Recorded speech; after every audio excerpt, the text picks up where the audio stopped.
दोस्तों, आज इस वीडियो की शुरुआत में कोई भारी दार्शनिक थ्योरी नहीं होगी। आज मैं आपके साथ एक माइंड गेम खेलना चाहता हूं। अभी इसी वक्त जहां भी आप बैठे हैं, मैं चाहता हूं कि आप अपनी जिंदगी का सबसे आजाद यानी फ्री फैसला लें। अपने दिमाग में दुनिया के किसी भी शहर का नाम सोचिए। हाँ, किसी भी शहर का नाम, टोक्यो, पेरिस, दिल्ली, न्यूयॉर्क, कोई भी नाम जो आपके दिमाग में आ रहा हो। सोच लिया? अब एक सेकंड के लिए वीडियो को पॉज कीजिए और खुद से पूछिए कि मैंने इसी शहर का नाम क्यों चुना। आप कहेंगे, अरे मेरी मर्जी, मैंने रैंडमली चुन लिया, मैं आजाद हूं, इसलिए मेरे दिमाग में जो आया मैंने सोच लिया। लेकिन ऑफिशियल फिलॉसफी के इस खौफनाक एपिसोड में आपका स्वागत है, जहां आज हम आपके ईगो को बीच चौराहे पर नंगा करने वाले हैं। दोस्तों, सच तो यह है कि आपने उस शहर का नाम चुना ही नहीं। जरा गहराई में उतरिए। क्या आप किसी ऐसे शहर का नाम सोच सकते थे जिसके बारे में आपने जिंदगी में कभी सुना ही ना हो? नहीं, मतलब आपका विकल्प सिर्फ उसी डेटाबेस तक सीमित था जो आपके दिमाग में पहले से फीड है। अब उन 100 शहरों में से आपके दिमाग में वही एक शहर क्यों आया? शायद इसलिए क्योंकि आज सुबह न्यूज में आपने उस शहर का नाम सुना था, शायद इसलिए क्योंकि आपके किसी दोस्त की वहां पोस्टिंग हुई है, या शायद आपके सबकॉन्शियस में उस शहर से जुड़ी कोई पुरानी याद ट्रिगर हो गई। आप जिसे अपनी मर्जी कह रहे हैं, वो दरअसल आपके दिमाग के अंदर चल रहे करोड़ों न्यूरॉन्स का एक ऑटोमेटिक कैलकुलेशन है। आपने फैसला नहीं लिया, आपके दिमाग की केमिस्ट्री और अतीत की यादों ने आपके लिए वो फैसला लिया और आपके इस मैं यानी ईगो को सिर्फ एक पर्ची पकड़ा दी कि जाओ, जाकर दुनिया को बताओ कि ये फैसला मैंने लिया है। आज के इस डार्क और रोंगटे खड़े कर देने वाले एपिसोड में हम दर्शन शास्त्र के सबसे बड़े कुरुक्षेत्र में उतरने वाले हैं, फ्री विल वर्सेस डेस्टिनी, यानी स्वतंत्र इच्छा बनाम नियति। आज हम जानेंगे कि क्या पछतावा और अपराध बोध सिर्फ इंसान के दिमाग की एक डिजाइन की हुई बीमारी है। सिद्धार्थ भाई, आम इंसान सोचता है कि फ्री विल का मतलब है जो मन में आए वो करना, लेकिन दर्शन शास्त्र में आजादी का असली टेस्ट कुछ और है। जर्मनी के महान दार्शनिकों ने इसे 2 खौफनाक शब्दों में बांट दिया है। नंबर 1, नेसेसिटी यानी अनिवार्यता, जो चीज होनी ही थी, जिसे कोई नहीं रोक सकता था, it must happen. Number 2, contingency यानी आकस्मिकता, वो चीज जो हुई तो है लेकिन वो नहीं भी हो सकती थी, it happens but it could have been otherwise. जरा अपनी जिंदगी के सबसे दर्दनाक पलों को याद कीजिए। जब आप किसी परीक्षा में फेल हो जाते हैं या जब आपका किसी से ब्रेकअप होता है, तो रात को 2 बजे बिस्तर पर लेटकर आप क्या सोचते हैं? आप रोते हुए कहते हैं, काश काश मैंने उस दिन वो बात ना कही होती, काश मैंने उस दिन थोड़ी और पढ़ाई कर ली होती तो आज मेरी जिंदगी कुछ और होती। ये जो काश है ना, इसे ही दर्शन शास्त्र में कंटिंजेंसी कहते हैं। इंसान के अंदर जो पछतावा है, जो अपराध बोध है, वो इसी भ्रम पर टिका है कि अतीत में आपके पास कोई दूसरा विकल्प था। लेकिन यहां डिटर्मिनिज्म अपना सबसे खूनी खंजर निकालता है। डिटर्मिनिज्म कहता है, अरे बेवकूफ इंसान, तू किस बात का पछतावा कर रहा है? तू अतीत में जाकर अपना फैसला बदल ही नहीं सकता था।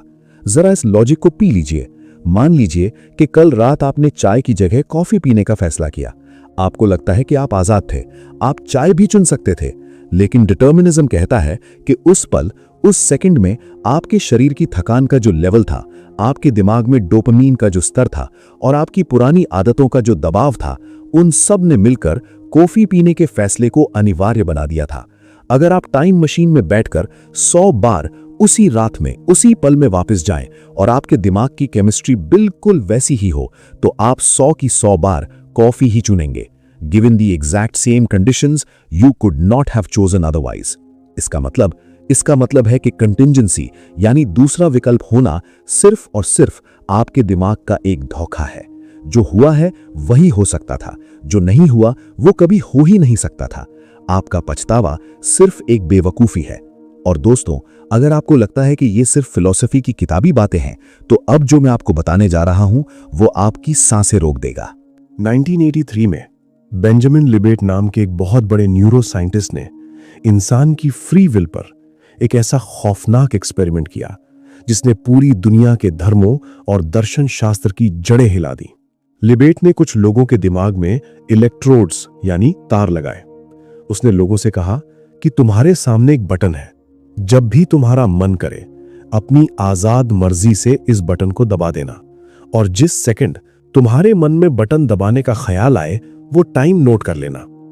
यानी इंसान को दो चीजें करनी थी। पहला, फैसला लेना कि मैं अब बटन दबाऊंगा। दूसरा, बटन दबाना। लेकिन सिद्धार्थ भाई, जब लिबेट ने उन लोगों के दिमाग के कंप्यूटर स्कैन को देखा तो एक ऐसी भयानक चीज सामने आई जिसने विज्ञान की दुनिया में तहलका मचा दिया। कंप्यूटर ने दिखाया कि इंसान के बटन दबाने के फैसले के प्रति जागरूक होने से 300 मिलीसेकंड पहले ही उसके दिमाग के अंदर मोटर कॉर्टेक्स में स्पार्क हो चुका था। जरा इसे सिंपल भाषा में समझिए। आप सोचते हैं कि पहले आप फैसला लेते हैं और फिर आपका दिमाग आपके शरीर को ऑर्डर देता है।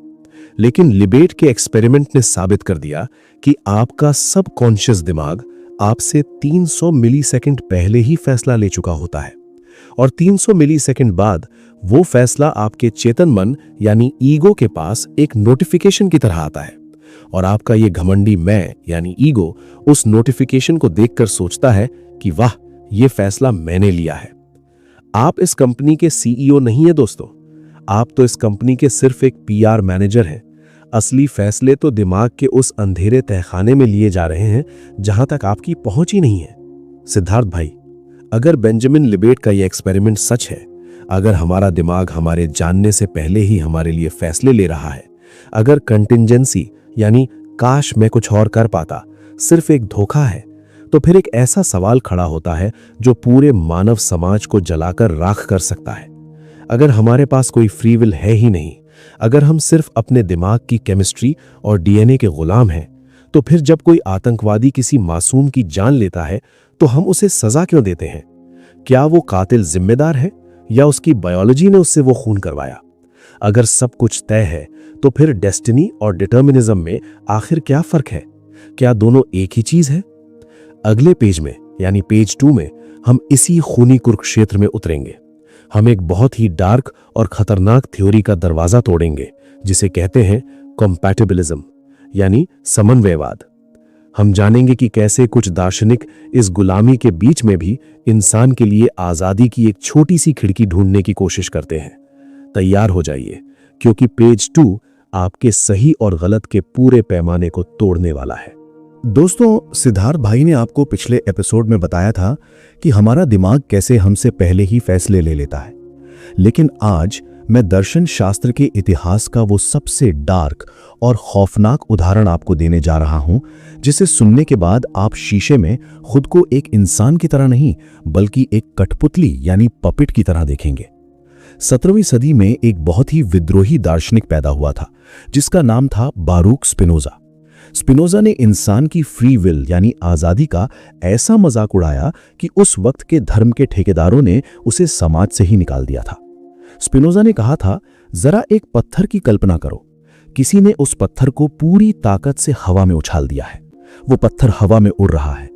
अब स्पिनोजा एक ऐसा माइंड बेंडिंग ट्विस्ट डालता है जो रूह कपा देता है। स्पिनोजा कहता है, मान लो उस हवा में उड़ते हुए पत्थर के अंदर अचानक से एक दिमाग आ जाए, वो पत्थर सोचने लगे।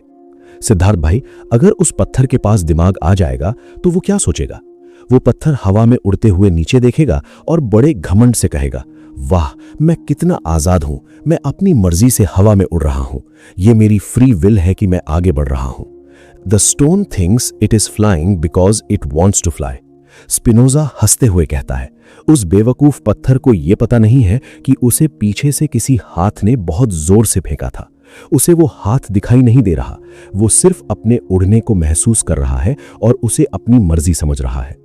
सिद्धार्थ भाई, आज ऑफिशियल फिलॉसफी इस दुनिया के हर एक इंसान के मुंह पे यही तमाचा मार रही है। आप और मैं, हम सब सिर्फ वो हवा में उड़ते हुए पत्थर हैं। आपको लगता है कि आप अपनी मर्जी से किसी से प्यार कर रहे हैं, आप अपनी मर्जी से नौकरी छोड़ रहे हैं, लेकिन सच ये है कि 14 अरब साल पुराने बिग बैंग के उस अदृश्य हाथ ने आपको हवा में फेंक दिया है। आपके अंदर मौजूद केमिकल्स, आपका बचपन, आपके माँ बाप के जीन्स, ये सब वो धक्का है जो आपको हवा में उड़ा रहे हैं। आप आजाद नहीं हैं दोस्तों, आप सिर्फ अज्ञानता में जी रहे हैं। स्पिनोजा ने कहा था, इंसान खुद को आजाद सिर्फ इसलिए मानता है क्योंकि उसे अपने फैसले तो पता होते हैं, लेकिन वो उन फैसलों के पीछे छुपे हुए कारणों को देखने में अंधा होता है। अब यहां पर दुनिया के 99% लोग एक बहुत बड़ी दार्शनिक बेवकूफ़ी करते हैं। जब आप एक आम इंसान से कहते हैं कि सब कुछ पहले से तय है, तो वो मुस्कुरा कर कहता है, हाँ भाई, सब कुछ ऊपर वाले के हाथ में है। इसे ही तो किस्मत यानी डेस्टिनी या फेट कहते हैं। जो मेरी किस्मत में लिखा होगा वो मिल जाएगा। लेकिन सिद्धार्थ भाई, आज इस किस्मत की शब्द को बीच से फाड़कर इसके अंदर का कचरा बाहर निकालो। दर्शन शास्त्र में डेस्टिनी यानी किस्मत और डिटर्मिनिज्म यानी नियतिवाद के बीच एक भगवान और एक राक्षस जितना फर्क है। किस्मत एक बहुत ही रोमांटिक और मीठा धोखा है। किस्मत का मतलब है कि आसमान में कोई बैठा है जिसने आपके लिए कहानी लिखी है, और चाहे आप किसी भी रास्ते पर चले जाएं, आखिर में आप उसी मंजिल पर पहुंचेंगे जो आपके लिए लिखी गई थी। किस्मत आपको स्पेशल महसूस कराती है, आपको लगता है कि ब्रह्मांड को आपकी परवाह है। लेकिन डिटर्मिनिज्म कोई मीठा धोखा नहीं है, ये एक बहुत ही ठंडा, क्रूर और अंधा नियम है, cold, brutal and blind law. Determinism कहता है कि आसमान में कोई स्क्रिप्ट राइटर नहीं बैठा है। डिटर्मिनिज्म एक गणित है, मैथमेटिक्स है। अगर आप ए करेंगे तो बी होगा, अगर आप आग में हाथ डालेंगे तो हाथ जलेगा। किस्मत कहती है तुम्हारा मरना कल तय है, तुम चाहे घर में रहो या बाहर जाओ, फेटलिज्म। लेकिन डिटर्मिनिज्म कहता है तुम कल इसलिए मरोगे क्योंकि कल तुम बाहर जाओगे और सामने से एक ट्रक उसी रफ्तार से आएगा, कॉज एंड इफेक्ट। सिद्धार्थ भाई, डिटर्मिनिज्म को आपकी परवाह नहीं है। आप कोई हीरो नहीं है जिसके लिए कोई स्क्रिप्ट लिखी गई है। आप सिर्फ उन एटम्स और केमिकल्स का एक एक्सीडेंट है जो एक दूसरे से टकरा रहे हैं। आपका दर्द, आपकी सफलता, आपका पैसा, ये ब्रह्मांड के लिए सिर्फ एक रिएक्शन है। किस्मत नाम के भगवान को मार डालो, क्योंकि यहां सिर्फ भौतिकी का खौफनाक तांडव चल रहा है। सिद्धार्थ भाई, जब दर्शन शास्त्र की ये खूनी सच्चाई इंसान के ईगो को काटने लगती है तो इंसान डर जाता है। वो चीखने लगता है, नहीं नहीं, अगर सब कुछ केमिकल्स और कॉजेशन से तय है तो फिर तो मेरी जिंदगी का कोई मतलब ही नहीं बचा, मैं तो एक रोबोट बन गया। और दोस्तों, इसी डर का फायदा उठाने के लिए कुछ बहुत ही डरपोक दार्शनिक सामने आते हैं। इन दार्शनिकों ने एक बीच का जुगाड़ निकाला है जिसे दर्शन शास्त्र की दुनिया में कहते हैं कंपैशनलिज्म, समन्वयवाद या सॉफ्ट डिटर्मिनिज्म। कंपैशनलिज्म दुनिया का सबसे बड़ा मानसिक धोखा है। ये दार्शनिक जैसे टॉमस हॉब्स और डेविड ह्यूम कहते हैं, अरे तुम परेशान मत हो, डिटर्मिनिज्म यानी कि सब कुछ तय है और फ्री विल यानी कि आजादी, ये दोनों चीजें एक साथ सच हो सकती हैं। आप पूछेंगे कैसे? अगर सब कुछ तय है तो मैं आजाद कैसे हुआ? तो ये कंपैशनलिस्ट दार्शनिक एक बहुत ही घटिया लॉजिक देते हैं। ये कहते हैं कि फ्री विल का मतलब ये नहीं है कि तुम्हारे दिमाग में कॉजेशन नहीं चल रहा। फ्री विल का मतलब सिर्फ इतना है कि जब तुम कोई काम करना चाहते हो तो तुम्हें बाहर से कोई रोक नहीं रहा है। Freedom simply means doing what you want without external force. जरा इस बेवकूफी को एक उदाहरण से समझिए सिद्धार्थ भाई। मान लीजिए एक कमरे में एक आदमी बैठा है। उस कमरे का दरवाजा बाहर से लॉक्ड है, लेकिन उस आदमी को पता ही नहीं है कि दरवाजा लॉक्ड है। वो अपनी मर्जी से उस कमरे में बैठा टीवी देख रहा है क्योंकि उसे कमरे से बाहर जाना ही नहीं है। कंपैशनलिज्म कहता है, देखो वो इंसान आजाद है क्योंकि वो अपनी मर्जी से टीवी देख रहा है, किसी ने उसके सर पे बंदूक तो नहीं रखी ना। लेकिन हार्ड डिटर्मिनिज्म इस थ्योरी के मुंह पे थूकता है। वो कहता है, अरे पागलों, जब कमरे का दरवाजा बाहर से लॉक ही है तो वो आजाद कैसे हो गया? सिर्फ इसलिए क्योंकि उसे पता नहीं है कि वो कैदी है, इसका मतलब ये तो नहीं कि वो आजाद है। सिद्धार्थ भाई, कंपैशनलिज्म सिर्फ उन कमजोर लोगों के लिए एक झूठी दवा है जो इस भयानक सच को बर्दाश्त नहीं कर सकते कि वो एक बायोलॉजिकल रोबोट है। लेकिन सिद्धार्थ भाई, अगर हम इस झूठी दवा को कूड़ेदान में फेंक दें, अगर हम मान लें कि इंसान पूरी तरह से गुलाम है, तो फिर एक ऐसा विस्फोट होता है जो इस पूरी दुनिया के कानून, पुलिस, कोर्ट और धर्म को जलाकर राख कर देगा। जरा अपने दिमाग के चीथड़े उड़ने के लिए तैयार हो जाइए सिद्धार्थ भाई।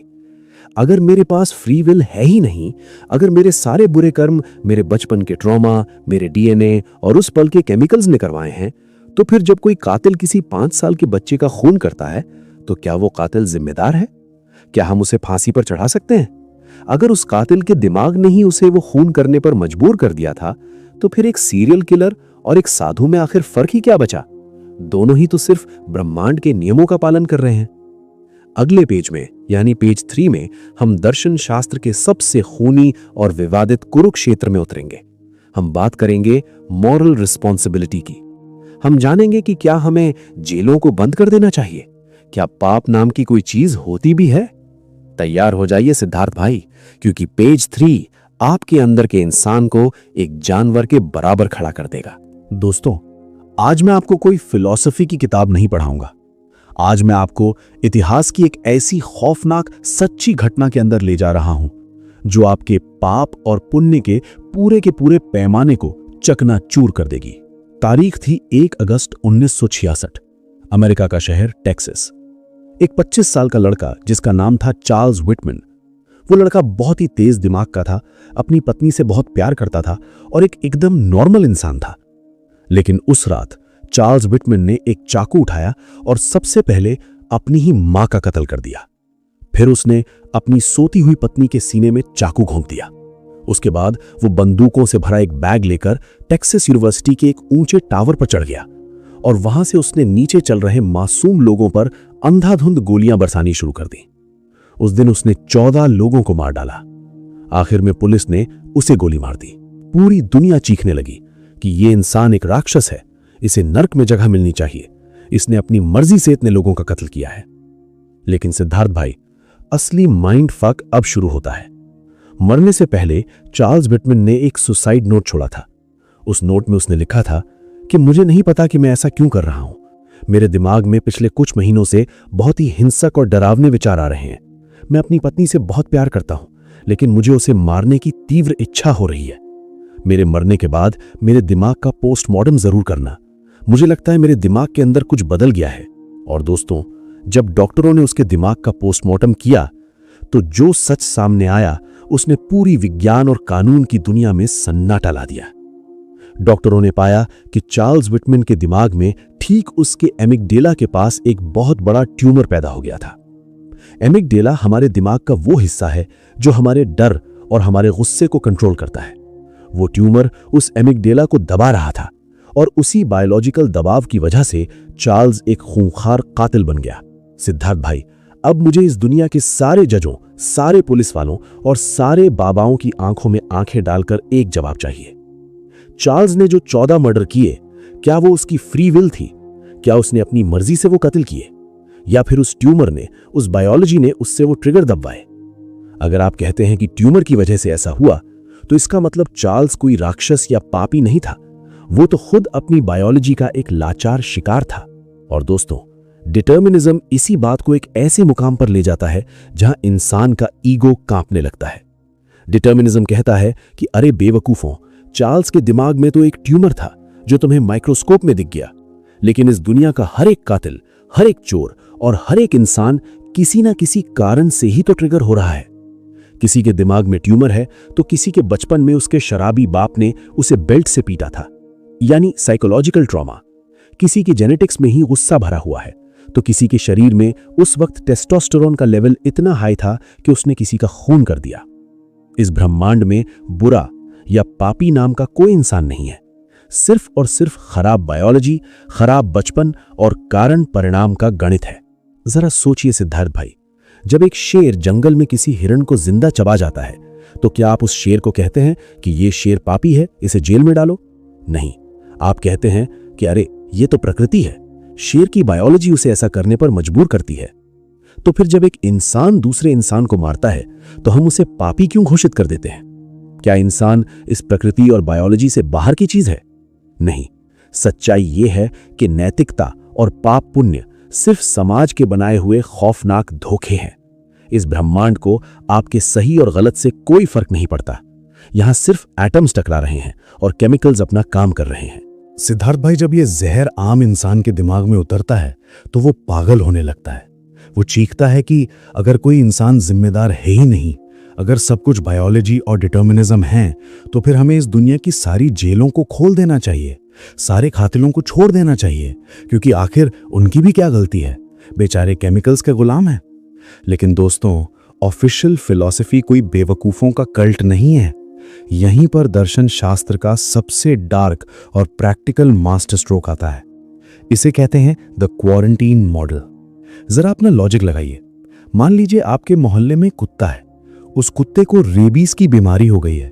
अब वो कुत्ता पागल होकर मोहल्ले के बच्चों को काट रहा है। क्या आप उस कुत्ते से नफरत करते हैं? क्या आप कहते हैं कि ये कुत्ता पापी है और इसने अपनी फ्री विल से बच्चों को काटा है?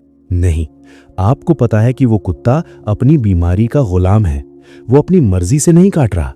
लेकिन सिद्धार्थ भाई, सिर्फ इसलिए क्योंकि उस कुत्ते की कोई गलती नहीं है, क्या आप उस पागल कुत्ते को अपने घर में अपने बच्चों के साथ सोने देंगे? बिल्कुल नहीं। आप उस कुत्ते को पकड़ेंगे और उसे एक पिंजरे में बंद कर देंगे या उसे गोली मार देंगे। आप उसे सजा नहीं दे रहे हैं, आप सिर्फ समाज को उस कुत्ते से सुरक्षित कर रहे हैं। दर्शन शास्त्र कहता है कि इस दुनिया की सारी जेलें दरअसल पागल कुत्तों के पिंजरे हैं। हमें कातिल को इसलिए जेल में नहीं डालते क्योंकि वो पापी है या उसने अपनी मर्जी से कत्ल किया है। हम उसे जेल में सिर्फ इसलिए डालते हैं क्योंकि उसका जो सॉफ्टवेयर है वो समाज के लिए खतरनाक हो चुका है। हम उसे बाकी लोगों से क्वारंटीन कर देते हैं। हम किसी इंसान को इंसाफ देने के लिए फांसी पर नहीं चलाते। हम उसे फांसी सिर्फ इसलिए देते हैं ताकि समाज के बाकी बायोलॉजिकल रोबोट्स के दिमाग में एक नया डर पैदा हो जाए कि अगर मैंने मर्डर किया तो मुझे भी फांसी होगी। जेलें सिर्फ लोगों के दिमाग की रीप्रोग्रामिंग करने की एक मशीन है। यहां कोई इंसाफ नहीं है, यहां सिर्फ सर्वाइवल का गेम चल रहा है। सिद्धार्थ भाई, कॉजेशन ने हमारे ईगो को मार दिया, हमारी फ्री विल को एक उड़ने वाला पत्थर साबित कर दिया और अब पाप पुण्य और नैतिकता को भी एक समाज का धोखा साबित कर दिया। सब कुछ पहले से तय है, इंसान पूरी तरह से हार चुका है। लेकिन तभी अचानक 20वीं सदी में साइंस की दुनिया में एक ऐसा भयानक विस्फोट होता है जो इस पूरे डिटर्मिनिज्म की धज्जियां उड़ाकर रख देता है। और उस विस्फोट का नाम था क्वांटम मैकेनिक्स। क्वांटम फिजिक्स के सबसे बड़े साइंटिस्ट वर्नर हाइजेनबर्ग ने एक ऐसा सिद्धांत दुनिया के मुंह पर मारा जिसने साबित कर दिया कि ब्रह्मांड के सबसे छोटे लेवल एटम्स और इलेक्ट्रॉन्स पर कॉजेशन नाम की कोई चीज काम करती ही नहीं। वहां सब कुछ तय नहीं है, वहां सब कुछ रैंडम है। अचानक से धर्म के ठेकेदारों और आजादी के दीवानों को एक उम्मीद की किरण दिखाई देती है।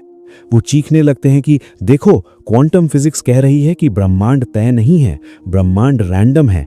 इसका मतलब हमारे पास फ्री विल है, हम आजाद हैं। लेकिन क्या रैंडम होने का मतलब आजाद होना है? अगले पेज पर हम इसी क्वांटम फिजिक्स के घमंड का चीरहरण करेंगे। हम डिटर्मिनिज्म वर्सेस फ्री विल के इस महायुद्ध का वो आखिरी और सबसे खौफनाक निष्कर्ष निकालेंगे जो आपको ये मानने पर मजबूर कर देगा कि चाहे ब्रह्मांड तय हो या रैंडम, इंसान हर हाल में गुलाम ही रहेगा। तैयार हो जाइए, क्योंकि पेज 4 आपकी रही सही उम्मीद का भी कत्ल करने वाला है। दोस्तों, हजारों सालों से न्यूटन और आइंस्टाइन जैसे वैज्ञानिकों को लगता था कि ये ब्रह्मांड एक घड़ी की तरह है। अगर आपको पता है कि घड़ी के गियर कैसे काम करते हैं, तो आप बता सकते हैं कि 10 साल बाद वो घड़ी क्या समय दिखाएगी। इसे ही हमने डिटर्मिनिज्म कहा था, यानी सब कुछ नेसेसिटी से बंधा है, जो होना है वो होकर रहेगा। लेकिन दोस्तों, जब वैज्ञानिक इस ब्रह्मांड की सबसे छोटे हिस्से में घुसे, जब उन्होंने एटम्स और इलेक्ट्रॉन्स को माइक्रोस्कोप के नीचे देखा, तो उनके पैरों तले से जमीन खिसक गई। महान वैज्ञानिक वर्नर हाइजेनबर्ग ने देखा कि उस छोटे क्वांटम लेवल पर यह कारण परिणाम का नियम काम ही नहीं कर रहा है। वहां एक इलेक्ट्रॉन अचानक से अपनी जगह से गायब हो जाता है और बिना किसी रास्ते यानी पाथ के किसी दूसरी जगह पर प्रकट हो जाता है। हाइजेनबर्ग ने अपना मशहूर अनसर्टेनिटी प्रिंसिपल दिया। उसने दुनिया से चीख कर कहा, अरे पागलों, इस ब्रह्मांड के बेस कोड में कोई नियम नहीं है, यहां कुछ भी तय नहीं है, यहां सब कुछ रैंडम है, सब कुछ चांस पर चल रहा है। सिद्धार्थ भाई, इसी रैंडमनेस को दर्शन शास्त्र में कहा जाता है कंटिंजेंसी। कंटिंजेंसी का मतलब है कि जो हुआ है वो जरूरी नहीं था कि हो, वो कुछ और भी हो सकता था। Things could have been otherwise. और दोस्तों, जब ये क्वांटम थ्योरी बाहर आई तो दुनिया के उन डरपोक दार्शनिकों ने राहत की सांस ली। उन्होंने कहा, देखो, अगर हमारे दिमाग के अंदर चल रहे इलेक्ट्रॉन्स रैंडम हैं, अगर वो कॉजेशन के गुलाम नहीं हैं, तो इसका मतलब हमारी सोच भी रैंडम है। और अगर हमारी सोच रैंडम है तो इसका मतलब हमारे पास फ्री विल है, हम आजाद हैं। लेकिन सिद्धार्थ भाई, आज ऑफिशियल फिलॉसफी का हथौड़ा इस झूठी उम्मीद को चकनाचूर करने वाला है। जरा अपने दिमाग का इस्तेमाल कीजिए। क्या रैंडम होने का मतलब आजाद होना होता है? मान लीजिए कि आप एक कसीनो में गए हैं, वहां एक रूले व्हील घूम रही है, वो चक्री बिल्कुल रैंडम है, किसी को नहीं पता कि बॉल किस नंबर पर जाके रुकेगी। तो क्या आप कहेंगे कि वाह, ये रूले व्हील कितनी आजाद है, ये अपनी मर्जी से फैसले ले रही है। नहीं, आप कहेंगे अरे बेवकूफ, ये आजाद नहीं, ये सिर्फ अंधी है, ये सिर्फ चांस है। तो फिर दोस्तों, जब आपके दिमाग के अंदर क्वांटम लेवल पर कोई विचार अचानक से रैंडमली पॉपअप होता है, तो आप उसे अपनी मर्जी कैसे कह सकते हैं? सिद्धार्थ भाई, अब दर्शन शास्त्र उस खौफनाक जाल को बंद करने वाला है जिसमें इंसानियत हजारों सालों से फंसी हुई है। इंसान के ईगो के पास सिर्फ दो ही रास्ते हैं और दोनों ही रास्ते उसे एक कठपुतली साबित करते हैं। रास्ता नंबर 1, डिटर्मिनिज्म एंड नेसेसिटी, नियतिवाद और अनिवार्यता। अगर आपके दिमाग के सारे फैसले 14 अरब साल पुरानी केमिस्ट्री और कॉजेशन से तय हो रहे हैं, तो आप आजाद नहीं हैं। आप एक बायोलॉजिकल मशीन है जो सिर्फ एक लिखी हुई स्क्रिप्ट प्ले कर रही है। रास्ता number 2, quantum randomness and contingency. लेकिन अगर हम मान लें कि क्वांटम फिजिक्स सच है और आपके दिमाग के फैसले किसी कारण से नहीं बल्कि बिल्कुल रैंडम तरीके से हो रहे हैं, तो भी आप आजाद नहीं हैं, क्योंकि जो चीज रैंडम होती है उस पर आपका कोई कंट्रोल नहीं होता। जरा सोचिए, अगर आपका हाथ अचानक से रैंडमली उठकर किसी को थप्पड़ मार दे और आप कहें कि मुझे नहीं पता ये कैसे हुआ, ये बस अचानक हो गया, तो क्या वो थप्पड़ मारना आपकी मर्जी थी? नहीं, वो तो सिर्फ एक हादसा या ग्लिच था। सिद्धार्थ भाई, आजादी को चाहिए कि कंट्रोल मेरे हाथ में हो। I should be the author of my actions. लेकिन अगर सब कुछ तय है तो कंट्रोल अतीत के हाथ में है, और अगर सब कुछ रैंडम है तो कंट्रोल किस्मत या डाइस के हाथ में है। इन दोनों ही रास्तों में मैं यानी द आई, द ईगो कहां है? वो मैं जो घमंड से कहता है कि मैंने ये किया, वो मैं आखिर है कहां? सिद्धार्थ भाई, यहां आकर दुनिया के सारे वैज्ञानिक, सारे मनोवैज्ञानिक और सारे धर्मगुरु घुटने टेक देते हैं। हमने इंसान के कवच को पूरी तरह से फाड़ दिया है। ना तो विज्ञान हमें आजादी दे पाया और ना ही क्वांटम फिजिक्स हमें आजादी दे पाई। इंसान की ये जो मैं है, ईगो है, ये इस ब्रह्मांड का सबसे बड़ा और खौफनाक धोखा साबित हो चुका है। लेकिन दोस्तों, अगर मैं सिर्फ एक कठपुतली हूं, अगर मेरे सारे पाप और सारे पुण्य सिर्फ इस ब्रह्मांड का एक खेल है, तो फिर मैं अपनी जिंदगी जीऊं कैसे? क्या मैं बिस्तर पर लेटकर हार मान लूं? क्या मैं कल सुबह उठकर काम पर जाना छोड़ दूं, ये सोचकर कि जो होना है वो तो होगा ही? नहीं, दर्शन शास्त्र कभी भी इंसान को हारने नहीं देता। अगले पेज में हम इसी डिटर्मिनिज्म वर्सेस फ्री विल के महायुद्ध का वो आखिरी और सबसे खौफनाक समाधान निकालेंगे। हम जर्मनी के सबसे कट्टर दार्शनिक फ्रेडरिक नीत्शे को और हमारे श्रीमद् भगवद गीता के ब्रह्मास्त्र को एक साथ जोड़ेंगे। हम आपको सिखाएंगे अमोर फेटी, यानी अपनी नियति से प्यार करो, लव योर फेट की वो खौफनाक कला जो एक कठपुतली को भी इस ब्रह्मांड के भगवान में बदल सकती है।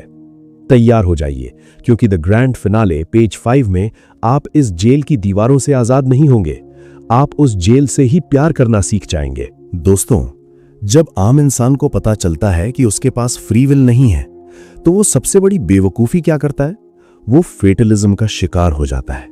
वो सोचता है कि अरे, जब मेरी जिंदगी की स्क्रिप्ट 14 अरब साल पहले ही लिखी जा चुकी है, जब सब कुछ डिटर्मिनिज्म यानी कॉजेशन से ही होना है, तो फिर मैं मेहनत क्यों करूं? मैं बिस्तर पर लेट जाता हूं, जो मेरी किस्मत में होगा वो मुझे बिस्तर पर ही मिल जाएगा। लेकिन सिद्धार्थ भाई, दर्शन शास्त्र इस बिस्तर पर लेटने वाले बेवकूफ पर जोर से हंसता है। डिटर्मिनिज्म कहता है कि अरे पागलों, तुम्हारा वो बिस्तर पर लेटने का जो फैसला है ना, वो भी डिटर्मिनिज्म ही है। वो भी 14 अरब साल पहले तय था कि तुम ये ऑफिशियल फिलॉसफी का वीडियो देखोगे, तुम्हें अपनी आजादी के छिनने का डिप्रेशन होगा और उस डिप्रेशन की वजह से तुम बिस्तर पर लेट जाओगे। Cause and effect. आप इस ब्रह्मांड के खेल से बाहर नहीं निकल सकते। आप कुछ ना करके भी इस कॉजेशन की जंजीर का ही हिस्सा हैं। सांस लेना, दिल का धड़कना और यहां तक कि हार मान लेना, ये सब भी एक एक्शन ही है। तो फिर सवाल यह है दोस्तों, अगर भागना नामुमकिन है, अगर हम 100% गुलाम हैं, तो हम इस जेल में आजादी कैसे महसूस करें? और सिद्धार्थ भाई, इसी खौफनाक सवाल का जवाब देने के लिए आज से हजारों साल पहले कुरुक्षेत्र के मैदान में जब अर्जुन ने अपने हथियार डाल दिए थे, जब अर्जुन ने कहा था कि हे कृष्ण, मैं अपने ही भाइयों का कत्ल नहीं कर सकता, ये पाप है, मैं ये युद्ध नहीं लड़ूंगा, तो अर्जुन आखिर क्या कर रहा था? अर्जुन अपने ईगो और अपनी फ्री विल के नशे में चूर था। अर्जुन को लग रहा था कि कत्ल वो कर रहा है। तब श्री कृष्ण ने अपना विश्व रूप दिखाया। उस विश्व रूप में अर्जुन ने क्या देखा? अर्जुन ने देखा कि कौरवों की पूरी सेना, भीष्म पितामह और द्रोणाचार्य, वो सब पहले ही भगवान के मुंह में जा रहे हैं। वो सब पहले ही मर चुके हैं। तब श्री कृष्ण ने डिटर्मिनिज्म का वो परम सिद्धांत अर्जुन के मुंह पर मारा, जिसने गीता को दुनिया का सबसे खूंखार दार्शनिक ग्रंथ बना दिया। कृष्ण ने कहा, मयि वेते निहताः पूर्वमेव निमित्त मात्रम भव सव्यसाचिन। अरे अर्जुन, ये सब तो मेरी इस कॉस्मिक स्क्रिप्ट यानी डिटर्मिनिज्म द्वारा पहले ही मारे जा चुके हैं। तू इन्हें नहीं मार रहा। तू तो सिर्फ एक निमित्त मात्र है, एक इंस्ट्रूमेंट, एक कठपुतली है। सिद्धार्थ भाई, जरा इस ब्रह्मास्त्र की ताकत को महसूस कीजिए। कृष्ण अर्जुन से ये नहीं कह रहे हैं कि युद्ध मत कर। कृष्ण कह रहे हैं युद्ध तो होकर रहेगा, नेसेसिटी, लेकिन तू अपने अंदर से ये घमंड, डूअरशिप, ईगो निकाल दे कि ये युद्ध तू कर रहा है। जब इंसान को ये समझ आ जाता है कि वो कोई करता नहीं है, वो सिर्फ एक बांसुरी है जिसमें से ये ब्रह्मांड अपनी सांसें फूंक रहा है, तो उस इंसान के अंदर से अपराध बोध, पछतावा और भविष्य का डर हमेशा के लिए राख हो जाता है। क्योंकि जो कुछ भी हो रहा है वो आप नहीं कर रहे, वो ब्रह्मांड कर रहा है। और सिद्धार्थ भाई, जब भारत की इस भगवत गीता का ज्ञान 19वीं सदी के जर्मनी में पहुंचा, तो दुनिया के सबसे कट्टर और एंटी रिलीजन दार्शनिक फ्रेडरिक नीत्शे ने इसे एक नया और खौफनाक नाम दिया। नीत्शे ने कहा, अगर इस ब्रह्मांड में सब कुछ पहले से तय है, डिटर्मिन्ड है, अगर मैं एक कठपुतली हूं तो मैं रोऊंगा नहीं, मैं अपनी इस नियति से, डेस्टिनी से प्यार करूंगा। नीत्शे ने इसे लैटिन भाषा में कहा अमोर फाटी, यानी अपनी नियति से प्रेम करो। सिद्धार्थ भाई, अमोर फाटी कोई कमजोरों का समझौता नहीं है। नीत्शे कहता है कि सिर्फ अपनी किस्मत को बर्दाश्त मत करो। ये मत कहो कि क्या करें, किस्मत में यही लिखा था। नहीं, नीत्शे एक बहुत ही डरावना सवाल पूछता है, द इटर्नल रिटर्न। जरा सोचिए सिद्धार्थ भाई, अगर आज रात कोई राक्षस आपके पास आए और आपसे कहे कि तुम्हारी ये जो जिंदगी है, तुम्हें ये जिंदगी अनंत बार बिल्कुल ऐसी ही जीनी पड़ेगी। हर दर्द, हर खुशी, हर ब्रेकअप, हर बीमारी, सब कुछ बिल्कुल उसी कॉजेशन के साथ रिपीट होगा। तुम कुछ भी बदल नहीं सकते। तो आप क्या करेंगे? क्या आप जमीन पर गिरकर रोने लगेंगे? नीत्शे कहता है कि अगर तुम असली अतिमानव हो तो तुम उस राक्षस की आंखों में आंखें डालकर कहोगे कि क्या बात है, मैं इस जिंदगी को एक नहीं करोड़ों बार ऐसे ही जीने के लिए तैयार हूं। सिद्धार्थ भाई, आजादी का मतलब यह नहीं है कि आपके पास हजारों विकल्प हों। आजादी का मतलब यह है कि जो एक रास्ता आपके सामने है, आप उस रास्ते पर इतने खूंखार तरीके से चलें कि वो रास्ता भी कांप जाए। जब एक कठपुतली रोती है कि अरे मुझे ये धागे क्यों बांधे गए हैं, तो वो एक गुलाम होती है। लेकिन जब वो कठपुतली उन धागों के खिंचाव को अपना लेती है और उसी लिमिट में दुनिया का सबसे खूबसूरत डांस करती है, तो वो कठपुतली उस नचाने वाले मालिक से भी बड़ी हो जाती है। The puppet who loves the strings becomes the master of the dance. इसलिए दोस्तों, आज से काश बोलना बंद कर दो, आज से पछतावा करना बंद कर दो। तुम्हारे पास कोई फ्री विल नहीं है, और ये कोई बुरी खबर नहीं है, ये इस ब्रह्मांड की सबसे राहत देने वाली खबर है। क्योंकि अगर तुम्हारे पास फ्री विल नहीं है तो तुम्हारे कंधों पर इस दुनिया का कोई बोझ भी नहीं है। तुम आजाद हो, अपनी सफलताओं से आजाद, अपनी विफलताओं से आजाद। तुम सिर्फ इस ब्रह्मांड की एक कहानी हो जो खुद को प्ले कर रही है। तुम लहर नहीं हो, तुम महासागर हो जो लहरें बना रहा है। सिद्धार्थ भाई, आज ऑफिशियल फिलॉसफी ने आपके पछतावे और आपके ईगो की छाती में अमोर फाती का खंजर उतार दिया है। हमने डिटर्मिनिज्म वर्सेस फ्री विल के इस महायुद्ध को खत्म कर दिया है। आज का सवाल सीधा आपके अतीत से जुड़ा है। इस वीडियो को देखने के बाद अपनी जिंदगी के उस सबसे बड़े पछतावे यानी रिग्रेट को याद कीजिए। शायद कोई फेलियर या कोई ब्रेकअप। क्या आप अब भी मानते हैं कि आप उसे बदल सकते थे, या आप नीत्शे की तरह अमोर फाती यानी अपनी नियति से प्यार चिल्लाने के लिए तैयार हैं? मुझे कमेंट बॉक्स में आपका वो परम सत्य चाहिए। जो सबसे निर्भय कमेंट होगा उसे मैं पिन करूंगा। What's next? चैप्टर 3 की रियलिटी और फ्री विल का मैट्रिक्स हैक हो चुका है, लेकिन एक ऐसा सवाल अभी भी जिंदा है जो आपको हर रोज शीशे के सामने डराता है। अगले एपिसोड यानी टॉपिक 8 में हम बात करेंगे चेंज वर्सेस परमानेंस यानी बदलाव बनाम स्थिरता और आइडेंटिटी की। हम इंसान की पहचान का चीरहरण करेंगे।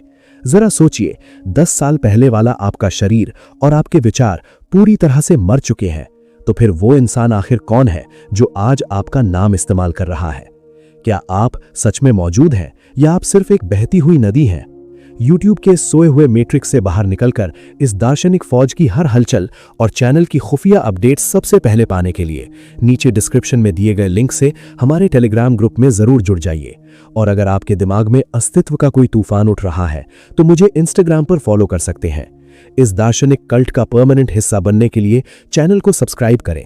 और अगर इस वीडियो ने आज आपके अंदर से काश का कीड़ा हमेशा के लिए मार दिया है तो इसे अपने उस दोस्त तक जरूर पहुंचाएं जो आज भी अपने अतीत के पछतावे में अपनी जिंदगी बर्बाद कर रहा है।